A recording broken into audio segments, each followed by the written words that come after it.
Good morning. The hearing board of the South Coast Air Quality Management District is in session. Today is Wednesday, September 11th, 2019. The time is 9:15 a.m. and we are meeting in the hearing board room in Diamond Bar.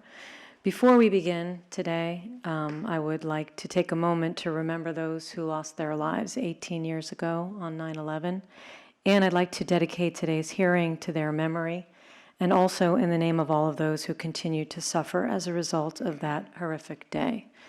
And I would like to ask any of my fellow board members if at this moment they'd like to say anything in addition.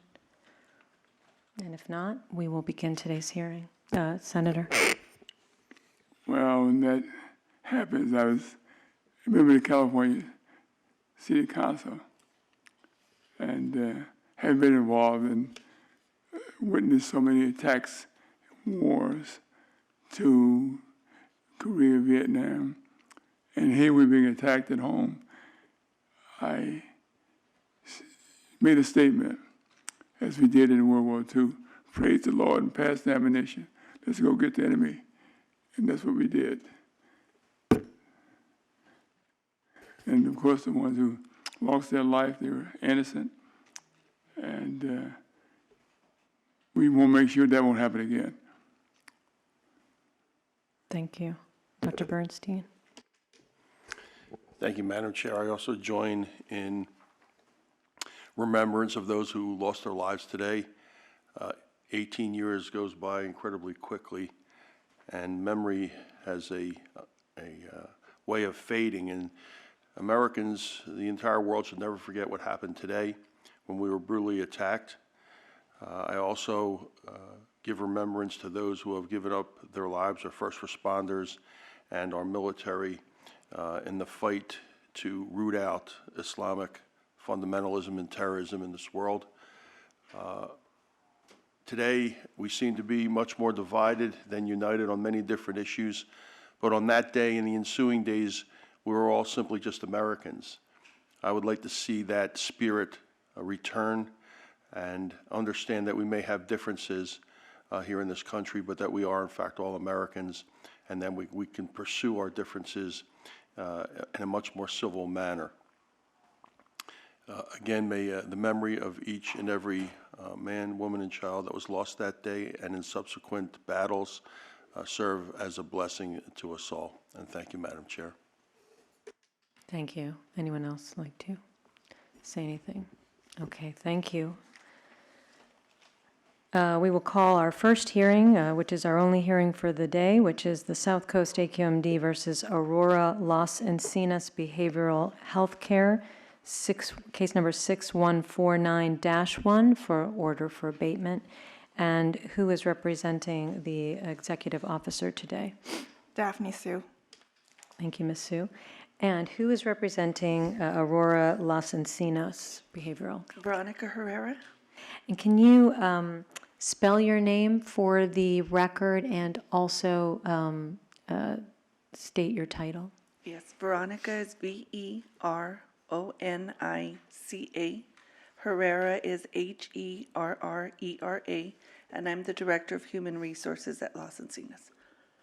Thank you very much. And Ms. Herrera, I know before the hearing began, you, of course, indicated you've not been before us before. Is that correct? That's correct. Okay, so I'll just give you a brief explanation of how the hearing board works, who we are. We are an independent hearing board, even though we are appointed by the governing board of the South Coast Air Quality Management District. We are independent of the district, more like a court of law. And today's hearing, we will ask Ms. Sue to begin with a brief opening statement of the district's position in this matter. And then at that time, if you'd like to give a brief opening statement as to your position, that would be fine. And I'm going to turn to Ms. Sue, who is going to introduce any witnesses she might have, who will give testimony and answer questions. You will have an opportunity to ask any questions of that witness as well, and the hearing board members will likely ask questions as well. And then when Ms. Sue is finished, you will have an opportunity to give your full testimony and evidence, anything you would like the hearing board to hear. And I don't think did you bring anyone else with you today? Okay. And then at that time, Ms. Sue will ask questions if she has any, and so will board members. And we will deliberate, take any public comment if there's anyone from the public who wishes to be heard today, and then we will make a decision today. Thank you very much. Okay, so with that, first I'm going to ask anyone who wishes to testify, and that would include yourself, Ms. Herrera, to please rise at this time to be sworn in. Please raise your right hand. Do you promise to tell the truth, the whole truth, and nothing but the truth, so help you God? Thank you. We did receive 2 documents. Ms. Sue, is that from the district? Yes, it is. Okay, so we'll mark those right now, and Ms. Herrera, you have received copies of those too, I hope, as well. Yes. Okay, the first one is entitled Rule 2202 Registration Form, and it is a multi-page document, and we will mark that as exhibit number 1 for the district.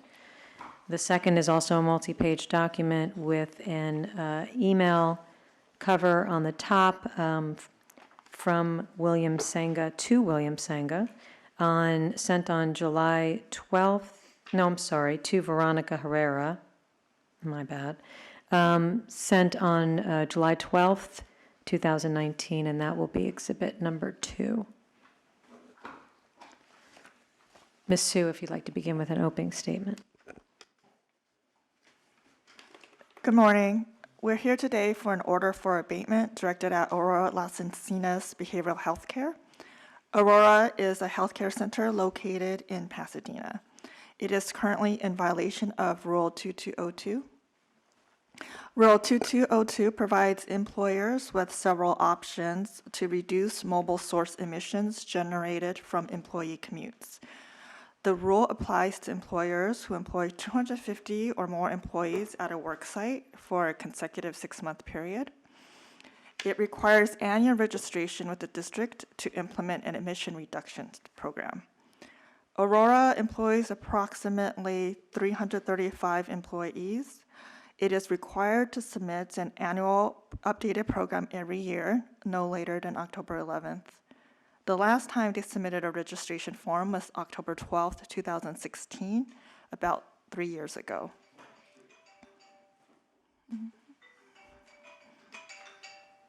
Just a reminder to everyone else to please silence your phones. Thank you. They did not submit a form in 2017. They did not submit a form in 2018. They still have not submitted a form for 2019. Aurora has dragged its feet on this matter. On March 29th, 2019, the district inspector sent Ms. Veronica Herrera, the facility's most recently designated transportation coordinator, an email laying out how the facility can come into compliance. In July 2019, the district inspector sent a follow-up email. On August 7th, 2019, the district filed this petition. On August 14th, 2019, this petition was hand-delivered to Aurora. On Tuesday, September 3rd, 2019, the district inspector left a message for Ms. Herrera, and Mr. Herrera left a voicemail for the inspector on Friday, September 6th, after business hours. On September 9th, 2019, the district inspector again left voicemail messages for Ms. Herrera. It's the district's understanding that the facility is planning to file a plan today along with air quality investment program fees. We request an order for abatement directing Aurora to do 2 things. 1, submit its registration form, and 2, have an employee attend an employee transportation coordinator training by October 31st, 2019. We had also submitted a proposed order last week. We request that the proposed order be revised on page 3 so that the beginning of the sentence on line reads as follows. Respondent shall submit its Rule 2202 registration form and any required fees for the year beginning October 2019 by September 11th, 2019. For the year beginning October 2019, October, so no date in there, just October. yes.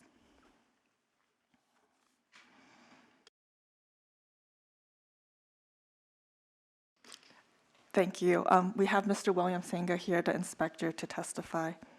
And it doesn't appear so, but just so that the hearing board is aware, is this a stipulated order? It is not. Okay, thank you very much. Ms. Herrera, if you'd like to briefly give a summary of your position, this would be time to do that. The only thing we would like to say is due to various changes in our administration and direction, we do know that we were in violation of these submissions. We are and have worked with the AQMD to bring a payment plan into place. We plan to pay off the violations and submit the Rule 2202 and the fees for 2019. If we need to do it today, we were hoping, one of the letters states September 17th. We have already requested the check. It's just a matter of it being signed to bring it over, along with the rule registration. So if at all possible, I'd like to ask for October 12th to submit that, just because I have to go back and make sure the check was signed and the rule registration was signed, and then bring it back over. So I would be able to have it here by tomorrow. You said September 12th? I thought I heard October 12th. Well, no, you changed it to to September 11th, correct? Correct. Yeah, Oh, so I'm sorry, I didn't hear September that. 12th, just tomorrow, for the 2019. And then we have worked out a settlement agreement for the violation costs. Okay, thank you very much. Ms. Sue, your first witness, please. Great. Mr. Senga, could you please state and spell your name for the record? Yeah, it's William Senga, William, Senga, Senga. And are you under oath today to tell the truth? Yes. And what is your title here at South Coast AQMD? Air Quality Inspector too? Are you familiar with Rule 2202? Yes. And is the purpose of the rule to provide employers with a menu of options to reduce mobile source emissions generated from employee commutes to comply with federal and state requirements? It is, yes. And who does the rule apply to? The rule applies to any employer that has 250 or more employees on a full or part-time basis. And does the rule require such employers to file a Rule 2202 registration form annually? Yes, it does. And have you inspected Aurora, the respondent, today? I have, yes.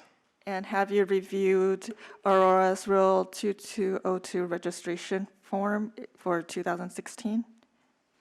I have, yes. And is that the most recent registration form that is on file with at the district? At this time, yes. And you have in front of you Exhibit 1. Is Exhibit 1 a true and correct copy of Aurora's 2016 registration form?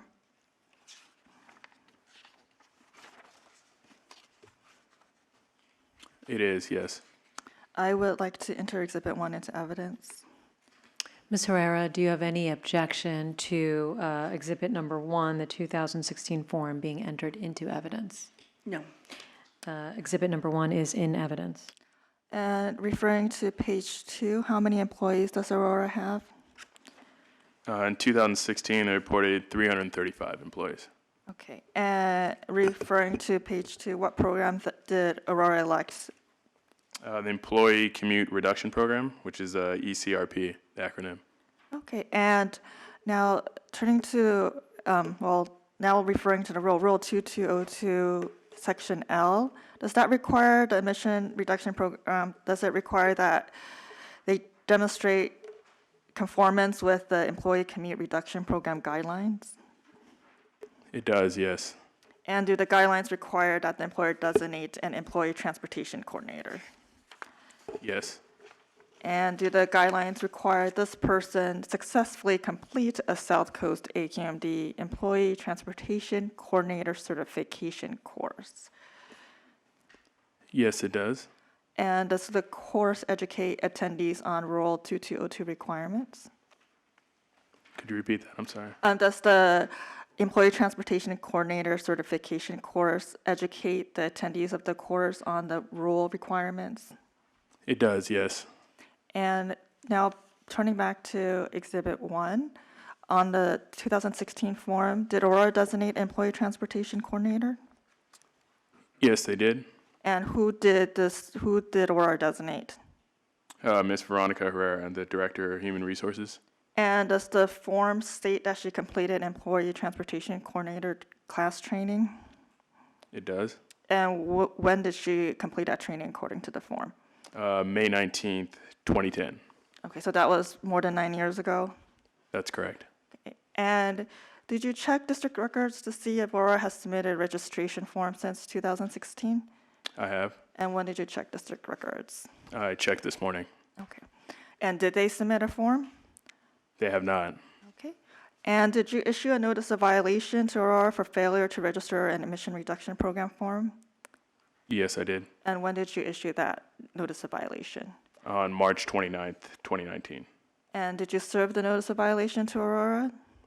Yes, I did. And who did you serve? I served it personally to Ms. Herrera.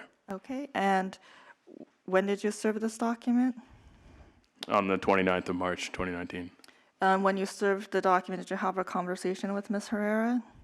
I did. And what was the conversation? That they would need to submit a registration form to close the violation period. And did Ms. Herrera respond to what you had said? Yes, she did. And what did she say? She said the facility had plans to submit a plan, AQUIT plan, and pay per employee. Okay. And now turning to Exhibit 2, did you email Ms. Herrera on March 29, 2019? I did. And did you email Ms. Herrera on July 12, 2019? Yes, I did. And did you receive a read receipt via the Outlook program stating that your message dated July 12, 2019 was read? Yes, I did. And so turning to Exhibit 2, is this a true and correct copy of the email communications between you and Ms. Herrera on July 12, 2019, March 29th, 2019, and also the read receipt regarding the July 12th, 2019 email? Yes, it is. I would like to enter Exhibit 2 into evidence. Ms. Herrera, do you have any objection to Exhibit 2, the email chain being in evidence? No. Okay, Exhibit 2, all the two emails and chains and the confirmation of receipt is in evidence. And if you could refer to page 2 of the exhibit of the emails. Did you provide a link in this email to the Rule 2202 registration form? Yes, I did. And did you also provide a link to the rules implementation guidelines? Yes, I did. Okay. And did Ms. Herrera respond to your March 29th, 2019 email? She did. And what did she say? She said, "Thank you," and then signed her name. Okay. And now, please refer to page 1 of Exhibit 2. And could you please read paragraph 2? Says, "I'm sending you this notice to inform you that your organization has continued to be in the status of noncompliance, and as of July 12, 2019, the South Coast AQMD has still not received an emission reduction program."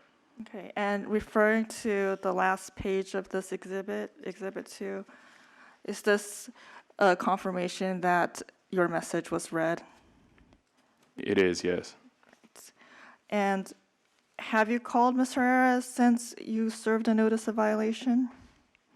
I have, yes. And when did you call her? I called her on September 3rd, 2019. Okay, and did you reach her on that day?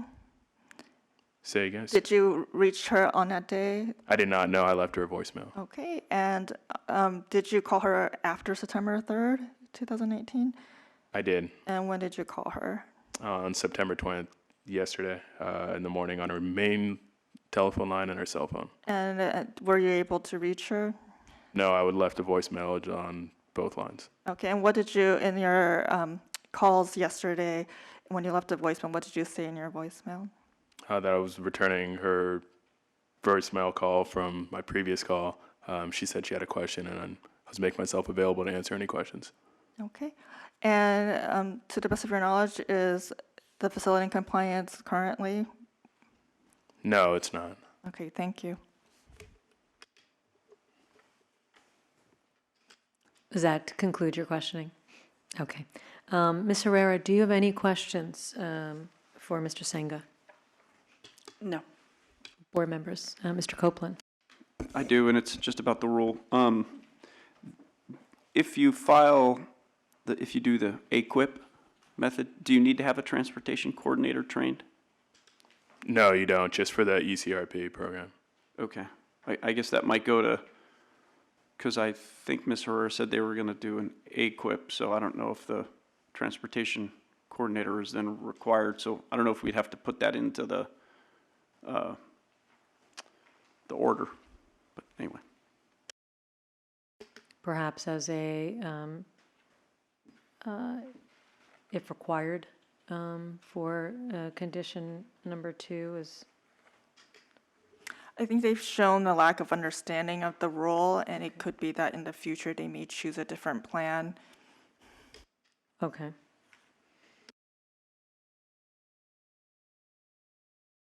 Any other questions, Mr. Copeland? No, thank you. Mr. Balagopalan? Mr. Senga, so it's you responsible for looking at transportation plans from all the from the facilities that have 250 employees or more?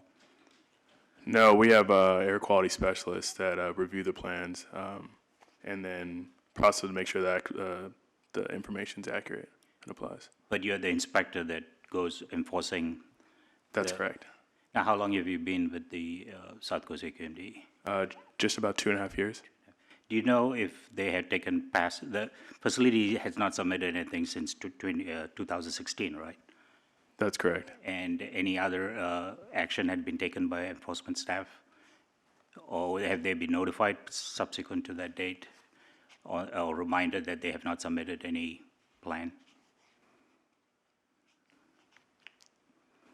I'd have to verify specifics, but notices are sent out, and previous communication was made through email, but it wasn't done by me personally. So what triggered you to go to this facility? I was given an inspection request form from the transportation department to send myself out there personally, rather than try to make contact through email or phone. Okay, so then you went out there, after you verified that they have not submitted, subsequent to 2016, you went out there and issued a notice of violation. Is that what you did? Yeah, so to kind of give you an understanding of the process, we're given a inspection request form to go out to the facility to inform them that previous contact was attempted, and then this is the effort to deliver the notice of violation and to give them the tools to come into compliance. So can you do you have the rule in front of you? I do, yeah. Which section where it talks about the training program, and that if you exempt from taking the training program if you submit the AQIP plan? Can you point that out to me?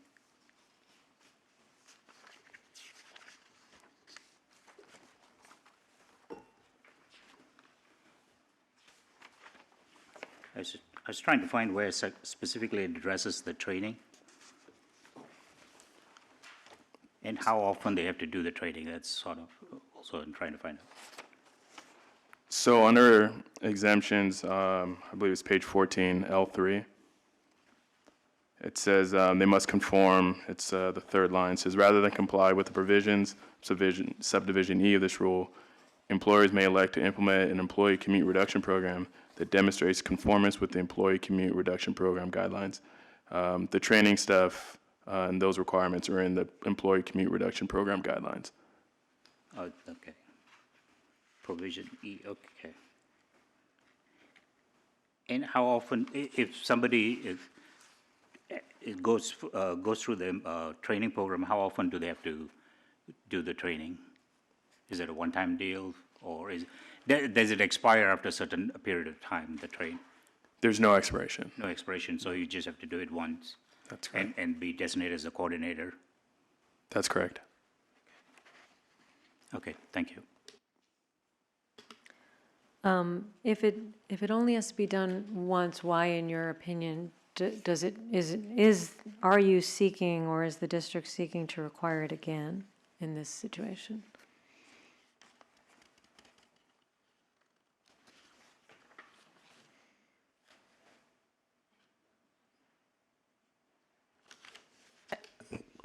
I was the person who drafted the proposed order, and as I said, you can see how often the district has tried to contact the facility to come into compliance, and they're still not. Ms. Veronica Herrera was last trained in 2010. That's over 9 years ago. I think given the circumstances, it would be appropriate for someone to attend the training again.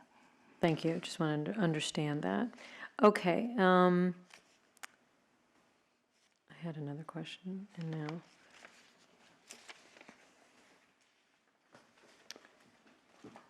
I forgot. Anyone else have questions? And I'll think about my question.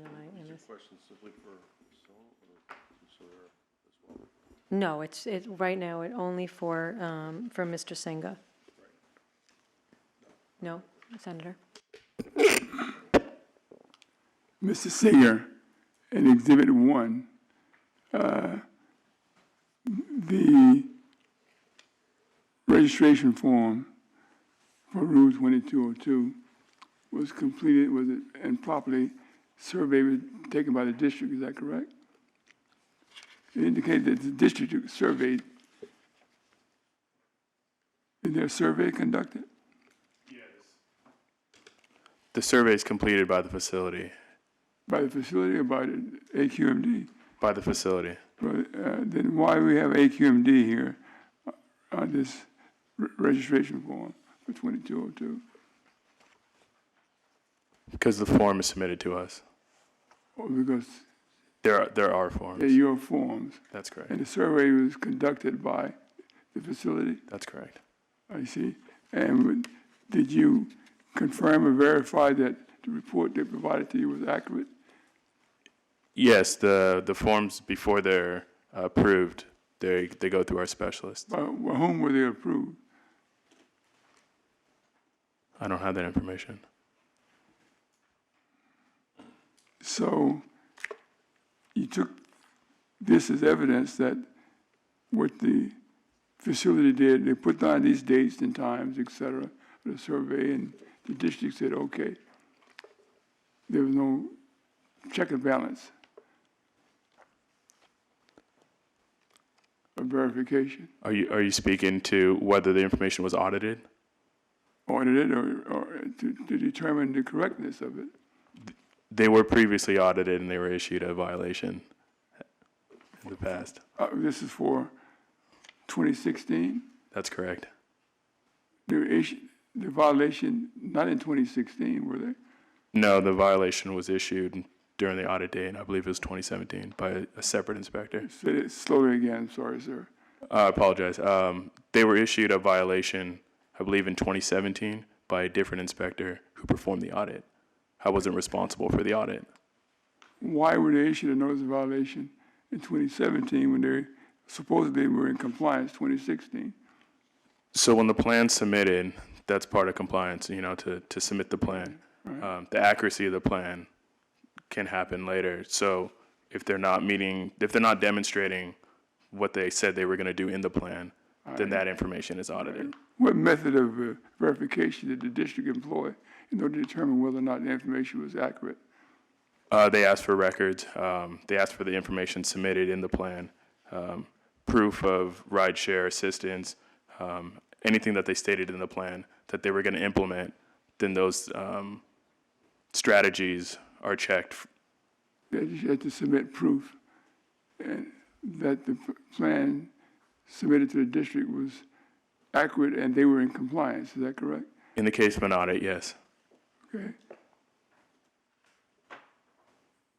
Did they show you the ride-sharing program plan? And how do you verify that they were not in compliance? I was not the inspector that performed the audit, so no, I was not there for that.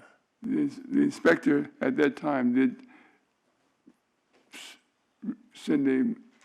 provided a message, a report, saying here's why he felt that they were not in compliance. Or did they meet the plan? I can't speak to what the other inspector did or said, but Do you believe that Ms. Herrera, who's in HR for this facility, clearly understand what the requirements are? She didn't provide the plan, but she's administrator for HR, Human Resources. I'm not sure if I can speak to that. You know, did you talk to her about it? You were in her office. Yeah, I agree. But I was there to speak about why they haven't submitted a plan since the 2016. Did she say at any point in time that she was not aware how that was to be done? No, that she did not. Then you had the impression that she fully understood what the requirement was and is, and that she would convince you that she would meet those requirements? Absolutely, yes, she did. Okay, thank you. My question had been, do we have a copy of the NOV that was issued?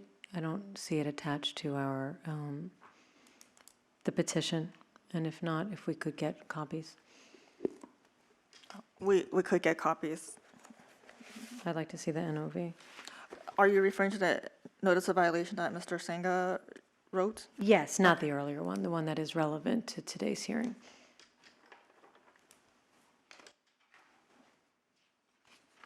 Anyone else have questions while we, I do. Mr. Balagopalan? Mr. Senga, is there a due date when these facilities have to report, or? Yeah, each facility is assigned a specific annual due date. Okay, so they're notified that this is their annual due date? That's correct. Is it based on their last submittal and then the year from that, or is there a specific, if it's a brand-new facility, let's say, and it's got more than, first time they're submitting, is there a due date when they're supposed to submit the report? So once a facility is aware that the rule is applicable to them, they send us a notification that says, we have over 250 employees, we're subject to this rule. At that point, they're issued a due date, a plan date, within 90 days from that day, and then that becomes their annual date moving forward. So when a plan is submitted, when it's approved, they'll get an approval letter, and at the bottom of the approval letter, it's a reminder as well. It says, your next plan due date is due 1 year on this day. So for this facility, the due date was October 11th? That's correct, yes. That's today. Yeah, September, next month, sorry. Absolutely, sure, not a problem. Yeah, so they're due by next month, the report. That's correct, yes. Okay, all right, thank you. Any other questions for Mr. Senga? Thank you very much, Mr. Senga. I don't think I'll have any questions on the NOV. I just wanted to see it. Ms. Sue, do you have any other witnesses at this time? No, I do not. Okay, thank you. Ms. Herrera, I'm going to turn to you then, and if we'll take what your opening statement as evidence, and if you'd like to add anything else at this time, this would be the time to do so. Again, fully aware of the situation. The only thing that I can say is we had a change in management who did no longer want the facility to participate in an employee reduction, but wanted to go with the AQIP. I'm unfamiliar with that because when I was trained, we followed the employee admission program throughout the time, throughout the years until we got new management who decided that they wanted to do AQIP instead. I was unfamiliar with the deadlines, unfamiliar with that reporting process. That's what caused part of the delay. Since then, we've undergone management change again. The current interim CEO we have understands where we're at. I understand how important it is and what the deadlines are. And again, we are moving forward with whatever has been outlined for us to bring our facility into compliance. Thank you. Ms. Sue, do you have any questions for Ms. Herrera? Hi, Ms. Herrera. Have you been employed at Aurora since 2016? Yes, And so were you aware that in 2017 and 2018 that no plan was submitted? I am. Okay, and when was the management change that you described in your testimony? There was a management change in early 2017, and then again the beginning of this year. And did you have any discussions in 2017 with management regarding filling out the form? Yes. And what did management tell you? That was at the time that they discussed changing from the employee reduction plan to the AQIP. And then why wasn't a form filled out regarding the AQIP in 2017?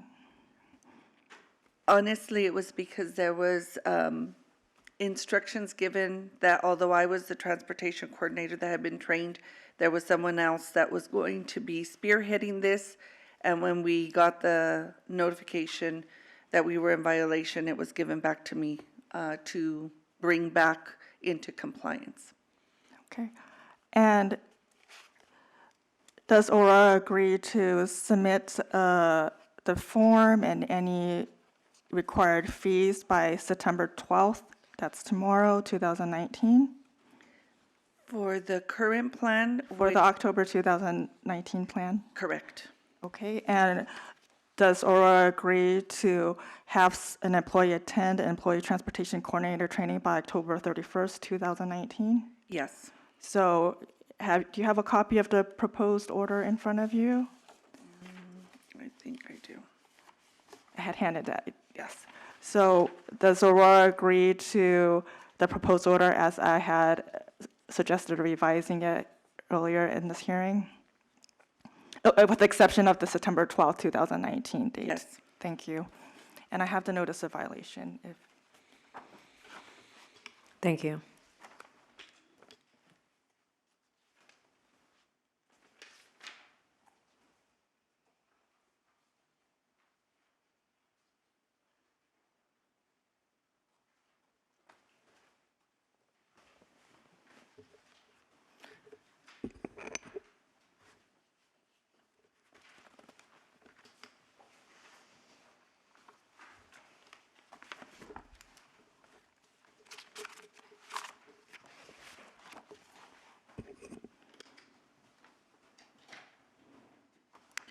We're going to mark the notice of violation dated March 29, 2019 as exhibit number 3. Thank you. Ms. Sue, do you have any other questions for Ms. Herrera? I do not. Ms. Herrera, to your knowledge, there's still greater than 250 employees at Aurora? Yes. Thank you. Anyone have questions for Ms. Herrera? Mr. Balagopalan? Ms. Herrera, so who's completing the form now? Is it yourself, or have you a consultant, or who's? No, I will be completing it. And are you working with the district in figuring out how much the fees are for the they are called the investment plan? Yes. And that's all been, so you have met with district staff and you've discussed the fees? Based on the information for the years that we did not submit, the numbers remain the same, so those are the figures we're using those are the figures that were used to submit the check request for 2019. My question is, have you discussed that with any district staff and they agreed that's the correct? No, that was part of the phone communication I was establishing with William. But again, when I ran some of the numbers again, if it needs to be corrected, we can correct it. But at this point, I think I'm overpaying, so I think that I will still be able to meet the deadline by tomorrow. We heard testimony from Mr. Senga that when it was submitted in 2016, there was some deficiency and you received a notice of violation. Do you happen to recall what that was, the reasons why? Yes, back then, that was the last year that we did the employee rideshare program. When they came out to inspect, they had just relocated our offices. And so at the time of the inspection, we did not have the letter from the CEO to the staff. We were only able to provide that we were providing the rideshare incentive to those that use public transportation. We had the records for the employees that were receiving gas cards for carpooling, but we were missing some of the components as proof of all of the initiatives for 2016. We were only able to provide part of the evidence or backup for all of the initiatives on that plan. So subsequently, management now has decided not to go with the incentive and go with paying the fees? There was, basically? yeah, there was many reasons why they decided that, but at this point, at that point, that the CEO then determined that he wanted to eliminate that program and pay. And do you know why, I think Ms. Sue asked, why didn't you submit something subsequently in 2017, 2018? Yes, and I did respond to that. Due to all of the training I had received in the majority of the years we had submitted a rideshare program, switching to the AQIP, I was not 100% familiar with it. It was handed off to someone else, and then they were no longer with the company, so I was given the task to bring us back into compliance and move forward with continuing with the program. And you are willing to take part in the training that has been offered, that is as part of the order? Yes, it's my goal, and I've reiterated it to our administration, that I'd like to bring the rideshare program back. So I do think that it would probably be beneficial for myself or whoever they designate to take the training again in the event that they switch back and forth, or they determine to stay with AQIP or go back to the employee rideshare program. They would be more familiar with it. So it will be either yourself or Correct, in addition to you, somebody else? correct. Do you know when the next training class is? I do. There's one scheduled on October the 10th and October the 16th. And do you have to sign, have you signed up for any? We have not. We're trying to determine if I will continue being the designee or someone else will, and as soon as they do that, we'll register for the class. So the order required, I think you do it by the end of October, so that shouldn't be a problem then, so. Not at all. Okay, thank you. Mr. Copeland had questions. Yeah, Ms. Herrera, so you'll be able to turn in satisfaction of the AQIP program tomorrow? And that's including the check? Correct. And when you were talking a little bit about, you think you're basing your payment on past years, it's my understanding that the AQIP program is considerably more expensive than the other programs as far as the fee? Correct. Okay, so you've done that calculation. I think it's like $80 an employee. It's $45 and I believe 37 cents, if I'm not mistaken. Okay, per employee. Okay, great. I was concerned. Thank you. Any other questions for Ms. Herrera? Senator. Mr. Herrera, how long has this hospital been in operation? Over 100 years, as far as I know. So this form was required in previous years, correct? That's correct. Do you know whether or not they made any attempt to be in compliance during that time period? Yes, they did. I mean, not over 100 years, because I don't think they had Since it 240. became effective? Yes. And you have those reports that showing that they were? As far as how long we have to keep them, yes.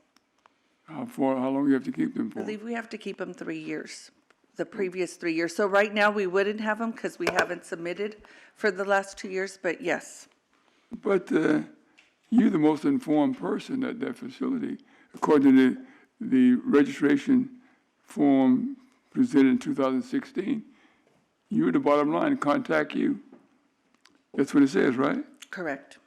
Well, if you're the most informed person, how can you say some other person was responsible and you were not? not? I would still remain responsible, but at the decision of the management, which was our chief executive officer, he's no longer there. I can't speak for him, but it's my understanding he wanted to move in a different direction and was going to assign it for someone else to go to training and someone else to do it. That never happened when he left. And during this time, because I was the point person, I received it, which is why I'm here to bring it back into compliance. So the executive director quit or fired or whatever, Correct. and that person was responsible for designating a person to be responsible for this program. Is that what you're saying? No, they sign off and ultimately they make the decisions at our facility. And again, like I said, once I found out where we were at with it, I worked with the new management to bring us into compliance as But soon you as we knew could. more about this program than new management. When it came Therefore- to the employee rideshare, yes. The AQUIP, I was not so familiar. So what was that? The AQUIP, which is what they changed the program to, I was not as familiar. I had always worked under the employee rideshare reduction program. Well, that's what required a ride share reduction program. Or you can, or as an employer, you can opt out and do what they call an AQUIP, which is where you pay per employee, as opposed to a rideshare program. So that's the one they're using now, AQUIP. Now, And they're yes, paying for each individual person correct, a fee correct. for non-compliance. For not participating, you have several options, I so understand. the choice was to go per person as opposed to a rideshare program. When was this put into effect by the company? It was decided to do it in 2017. And did the district comply with that request? They did, you have the option, so they give you the option, but we were out of compliance. Even with that new program, you were out of Correct. compliance. Why? Because again, the non-familiarity with that particular program and management's decision, I think, honestly, what I think they thought is at the end of the year, you submit the payment for it. They didn't know that there was actual forms, registrations, information you needed to submit.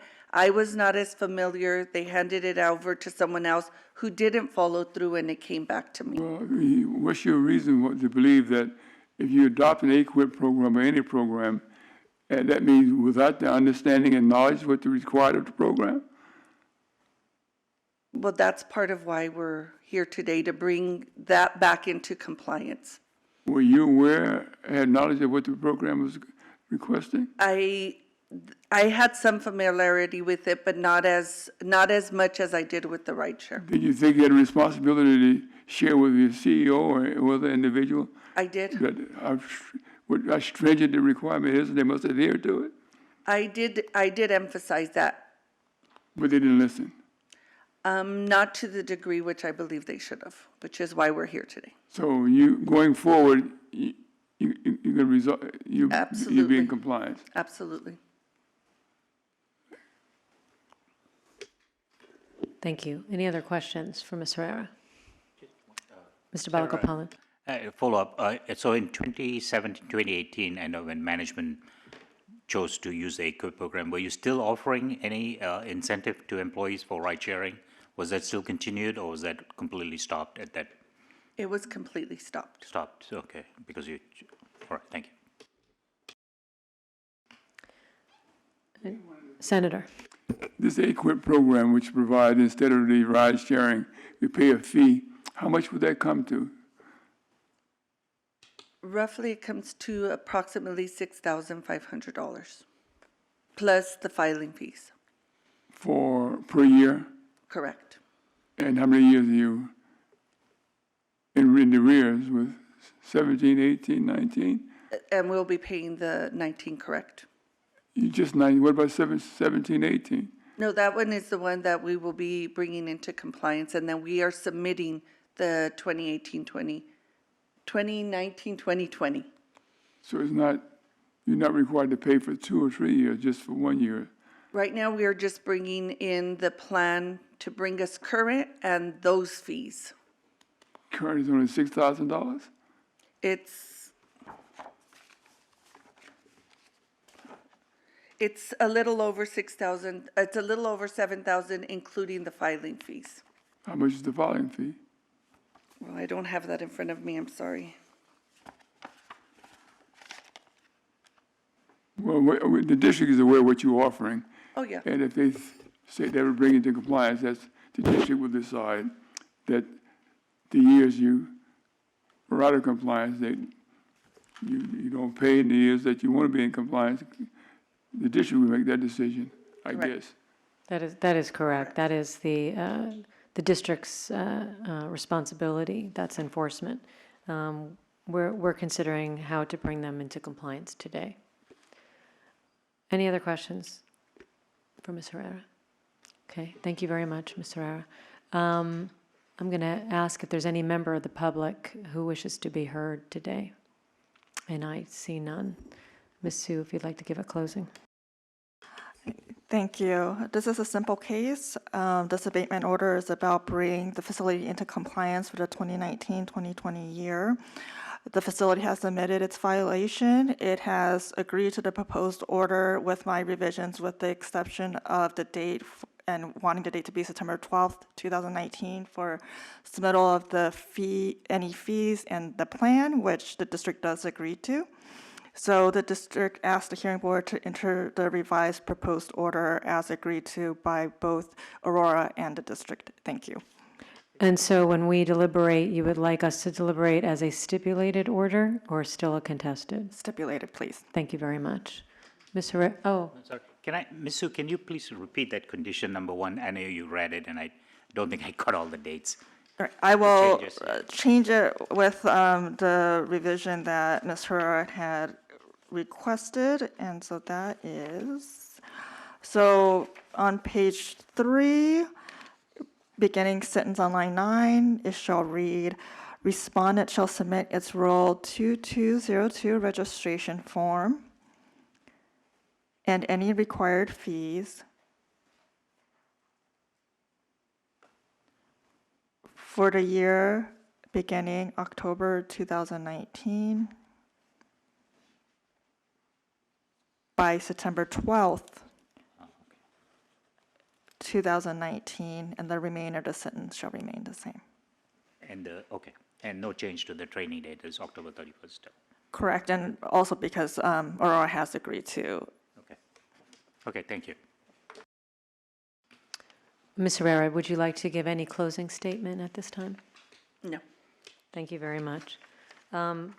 Board members, before we begin deliberation, we began this hearing as contested, which our deliberations and our findings would be under Rule 806A, which would require a finding of violation as well as other findings. However, now that it is stipulated, we need only make a finding of good cause to grant this order for abatement under 806B. And with that said, would anyone like to begin deliberation and discussion? And if, Mr. Balagopalan? Yeah, I believe you can find good cause to rectify the situation. I mean, the facility was aware of the rule and did submit application, but the last one was only submitted in 2016. And as we heard from Ms. Herrera, the management decided not to implement the the incentive program and chose to go with the EQIP, but for various reasons that they did not file for 2017 and 2018. So, but they've agreed to file, go with the EQIP program, file by tomorrow the form and the fees, and to get into compliance. And then, and Ms. Herrera also indicated that they're willing to either she or another representative will take the training class, so they're well informed on the program and any changes that has to be made. So I think the willingness of the facility to rectify the problem and the violation, essentially, it's a good step, and I think we can find good cause to move forward with this stipulated order abatement. Thank you. Anyone else wish to? I also agree, and I wanted to just mention that I think obviously the conditions would bring the facility into compliance as quickly as possible by tomorrow, and then with the additional condition of the training by the end of next month. Anyone else? Mr. Copeland? Oh, and then Dr. Bernstein. Yeah, well, very simply, I do agree that good cause is here. Clearly, they've done this before. They knew what to do. They've been notified by the district. It's unfortunate, upper management was even aware that this needed to be done and chose to ignore it. So I think that we can find good cause. Thank you. Dr. Bernstein. Madam Chair, I just have a question, and perhaps with Ms. Sue. So the only fees that are going to be delivered are from 2019? We have closed the hearing, but Well, I wonder, did you want, if we can open it, and we only need 3 members, and we have it. So, Dr. Bernstein, you may ask the question of Ms. Sue. yeah, I'm sorry. So I'm sorry. So the fees that will be paid, did that include the fact that nothing was filed from 17 and 18 as well? So those fees are included in the fees that will be paid in 2019? For purpose of the order for abatement, we're only concerned with compliance moving forward. That's for the 2019-2020 year. For their violations for previous years, that's going to be separate settlement discussions with the facility. That is not before the hearing board. Okay, thank you. Thank you, Ms. Sue. Any other thoughts, Senator? It's been stipulated too that the facilities is not in compliance, have not been for some time, and notice of violation was issued. They're before us today saying that they will submit the form by October the 11th, 12th, I think you said. Senator, I think they 2019. said tomorrow. That's tomorrow. Yeah, tomorrow. Yeah, but by the 12th, which is a good faith effort, notwithstanding the fact that there are a lot of failed to comply previously.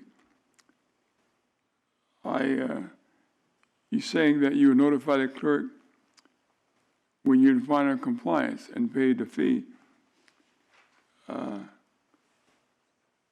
That being the case, then line 22 says that as it relates to jurisdiction,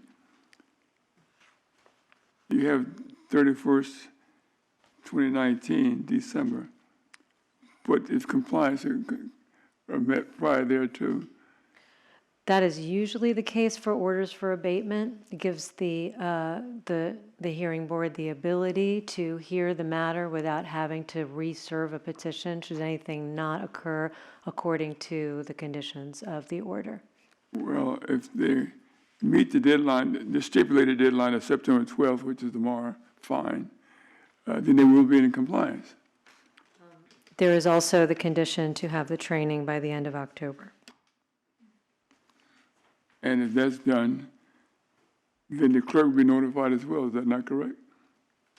Yes, but unlike variance, which we'd like to have end as soon as there is compliance or as quickly as we possibly can, with the, we generally, almost always, have longer jurisdiction over an order for abatement so that we can ensure, and the district can ensure that, that there are no issues that arise. When all conditions are met by the respondent, and in total compliance with what's required in the order and conditions. I'm sorry, and I'm reading it wrong as I say that. It actually says, the hearing board shall retain jurisdiction of this matter until December 31st, or until compliance with the terms of this order is achieved, whichever occurs first. That's right. Therefore, it will, you're right, it will end, our jurisdiction will end. So which is we anticipate based on what's been stated today that they will be in compliance prior to December 31st, 2019. That being the case, that you will be in compliance, the clerk will be notified, but this is the issue like I raised before, where we should be notified that they're in compliance, and therefore we can discard all this paperwork. We can take that up at our hearing board meeting, but let me just let you know that the clerk does put into the folders of all the hearing board members final compliance notices. So we merely have to monitor them and make sure we do receive copies, though. Any other discussion before I see if anyone would like to make a motion? Seeing none, anyone wish to make a motion in this matter? I'll go ahead and make the motion. I think in the matter of South Coast versus Aurora Las Encinas Behavioral Health Care, case number 6149-1 for the facility located at 2900 East Delmar Boulevard in Pasadena. I think we can find good cause for the stipulated order of abatement. I think the, and I, You know what, I never marked it. Well, I don't have to. It was because it was filed separately. which one, The proposed order. the proposed, yeah, the proposed, and then with the changes, in page 1 that we add that the respondent was represented by Ms. Veronica Herrera, and then the change to condition in the order, number 1 that Ms. Sue had read. I don't think I need to repeat that. Well, I could if. Oh, yes, I'm sorry, correct. We don't have to mark it. However, if it's ease for everyone to refer to it, then let's mark it as exhibit number 4. Okay, you may continue. I'm sorry. Sorry, there's one other correction because Ms. Cynthia Verdugo is not here, and Mr. Copeland is the alternate sitting in for her. Thank you. I'm sorry, did you read in, No, I'll go ahead and read the changes to condition number 1 in the order. Respondent shall submit his Rule 2202 registration form and any other required fees by September 12, 2019 for the year beginning October, October 2019. by, I think by September 12th. I think it's, let me read it again. I said it again earlier. I think respondent shall submit its Rule 2202 registration form and any other required fees by September 12, 2019 for the year beginning October 2019. I think if we could clarify, I think as I heard it read, it should be respondent shall submit its 2202 registration form and any, I would take out the word other, and any required fees for the year beginning October 2019 by September 12, 2019. Is that acceptable? Yes, I think that's how it was read by Ms. Sue. Okay, I got it. Well, let me complete, does that complete your motion? Yes. Is there a second? On the motion, Wait, I'll second the motion. And go ahead, any discussion on the motion? the word "any other required fees," does that We took out the word other. include prior to 1819 No, it's required fees per this time period? for the year beginning October 2019. Okay, thank you. Any other discussion on the motion? Seeing none, I'm sorry. And also, I just want to, if it's okay, Mr. Balagopalan, I'd like to include in the caption and also the footer, the word stipulated in parentheticals so that it's clear that this is a stipulated order. Yes. Okay. Thank you. And I'll call for a vote. Mr. Copeland, how do you vote? Yes. Dr. Bernstein, how do you vote? Yes. Senator, how do you vote? I vote yes. And Mr. Balagopalan? Yes. Motion passes 5-0. Thank you very much. And Ms. Herrera, thank you for coming and representing the facility today. And good luck. Any other business, board members, before we adjourn? Seeing none, thank you again, Mr. Copeland, for standing in. Good job. And we are adjourned.